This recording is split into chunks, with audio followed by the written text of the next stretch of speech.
Hola, buenas. Este es el tercer vídeo del taller de integrales en el que vamos a trabajar las integrales de tipo logaritmo. Veréis, ¿os acordáis que en el primer vídeo, cuando tratábamos las integrales potenciales, hubo un caso en el que os comentaba que aquella regla no era válida? De hecho, retrocedo en el taller a la página, aquí lo tenéis. ¿Os acordáis? Teníamos la regla de las integrales potenciales, para las cuales, bueno, pues simplemente sumábamos una unidad al exponente y dividíamos por el exponente resultante de la integral. Y esta regla era válida siempre que la potencia no tuviera como exponente menos 1. Recordad que comentábamos que en ese caso teníamos que simplemente tratar la integral de forma especial, porque la integral ya tenía una solución directa que era justamente el logaritmo neperiano. Y en aquel momento, pues, aparcábamos el estudio y el tratamiento de esas integrales a un módulo posterior del taller. Pues bien, este es el módulo en el que vamos a trabajar con estas integrales. Por lo tanto, volvemos a nuestra página. Y aquí la tenemos. Solamente hay una regla. Vamos a trabajar una regla en este módulo. Y no es difícil de recordarla, porque de la derivación sabemos que cuando nos enfrentamos a la función logaritmo neperiano de x, su derivada directamente es 1 partido por x. Por lo tanto, cuando tengamos la integral 1 partido por x, el resultado de esa integral va a ser logaritmo neperiano de x. Es muy sencillo, es muy fácil, pero no os vais a encontrar con esta integral como algo complicado. O sea, cuando os la encontréis, apliquéis la regla y ya está. El tema está en su versión regla de la cadena. Fijaros, miremos aquí. ¿Qué sucede? Cuando tengamos un cociente de funciones, tenemos que estar muy atentos a la posibilidad de que el numerador sea la derivada del denominador, porque en ese caso podremos aplicar directamente la regla que estamos trabajando en este módulo. Pensemos al revés: si hacemos la derivada del logaritmo neperiano de una función, su resultado sería 1 partido por f por la derivada de el argumento del logaritmo. Por lo tanto, volviendo a la integración, si nos encontramos con ese cociente, podremos aplicar esa regla. Esto parece muy sencillo, pero en ocasiones genera confusión, porque nos encontramos con cocientes de funciones y pensamos en metodologías muy complejas de integración, cuando a veces es simplemente ver si con algún ajuste de constantes conseguimos tener en el numerador la derivada del denominador. Bueno, vamos a ver unos ejemplos y luego ya os emplazo a que podáis trabajar los ejercicios propuestos. Por ejemplo, vamos al primer caso que os planteo. Aquí tenemos la integral de un cociente donde el numerador es la constante 3 y el denominador es un binomio de primer grado x más 2. Bueno, pensemos en cuál es la derivada de x más 2. La derivada de x más 2 es 1. Por lo tanto, la constante 3 que tenemos en el numerador no nos es necesaria para justificar que tenemos la derivada del denominador, y la podemos extraer fuera de la integral. Y por lo tanto ya el resultado de la integral de 1 partido por x más 2 será directamente el logaritmo neperiano de x más 2. Como siempre, la constante de indeterminación. Bien, pues este ha sido un caso muy sencillo en el que estamos aplicando directamente nuestra regla en formato regla regla de la cadena, vamos. Ya os decía que esta integral directamente, como ejercicio en sí, no os la encontraréis. Será, pues, al final siempre una de las opciones que tengáis en integrales más complejas. Vamos al caso B.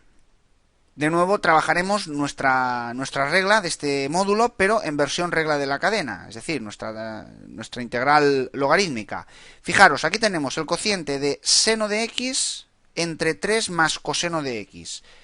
Si pensamos en cuál es la derivada del denominador, esa derivada sería menos seno de x. Obviamente en el numerador no tenemos el menos seno de x, pero lo único que nos hace falta es un simple signo negativo, que no es más que una constante, es la constante menos 1. Bueno, si multiplicamos en la integral por menos 1 y también fuera de la integral, la expresión no nos ha cambiado, porque de hecho estamos multiplicando por 1. Pero con ese signo negativo en el interior de la integral, que conseguimos justificar que tenemos en el numerador la derivada del denominador, y por lo tanto nuestro resultado sería menos logaritmo neperiano del denominador del cociente del interior de la integral, es decir, menos logaritmo neperiano de 3 más coseno de x. Hacer hincapié en este caso que el negativo que observamos en la solución, este negativo de aquí, es el negativo que nos queda fuera de la integral, necesario para compensar el negativo que necesitamos dentro de la integral. Y entonces es toda la integral la que dará como resultado el logaritmo, que a veces este signo, bueno, hay alumnos que se lo descuidan. Lo colocan aquí, no lo compensan fuera y al final en la solución ese menos se olvida. Por lo tanto, tengámoslo presente en casos como este. Un tercer caso, por ejemplo, la integral de la tangente de x. Es una integral que a veces cuando nos aparece puede despistar porque focalizamos la atención en la función tangente de x, pero si pensamos que la tangente a nivel trigonométrico no es más que el coseno, o sea, el cociente de entre el seno y el coseno, estamos en una situación parecida a la anterior. Fijaros que la derivada del denominador, que es el coseno, el denominador, la derivada es el menos seno. No tenemos menos seno, tenemos seno, pero con el juego que hemos realizado en el apartado anterior de el signo negativo en el interior y el signo negativo fuera de la integral, pues podemos dar como respuesta menos logaritmo neperiano del coseno de x. Y un cuarto caso, el caso D, por ejemplo, aquí tendríamos un cociente de 1 más tangente al cuadrado de x dividido de tangente de x. También es bastante directo. Si pensamos en la derivada de la tangente, sabemos que la derivada de la tangente tiene dos versiones. 1 partido por coseno cuadrado y esa expresión es equivalente trigonométricamente hablando a 1 más tangente al cuadrado. Por lo tanto, fijaros, es que aquí ya directamente tenemos en el numerador la derivada del denominador sin necesidad alguna de tratar la expresión. Por lo tanto, podemos dar respuesta directa a nuestra integral sin más que aplicar directamente nuestra regla de integración, pero en versión regla de la cadena. Y bien, bueno, pues con estos 4 ejemplos, con estos 4 ejercicios modelo, pues en este módulo ahora lo que os quedaría sería practicar un poco con esta batería de integrales que os propongo. Van desde la 40 del taller a la 59.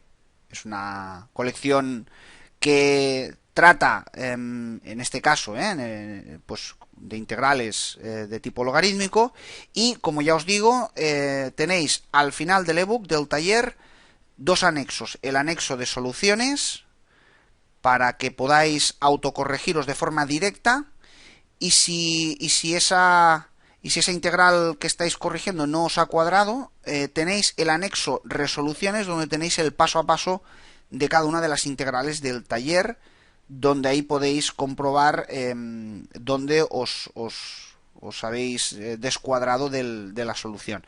Y en última instancia, si con el anexo de resoluciones continuáis teniendo alguna duda, siempre os recuerdo, tenéis acceso a mis consejos en el foro del campus. Muy bien, pues hasta la próxima.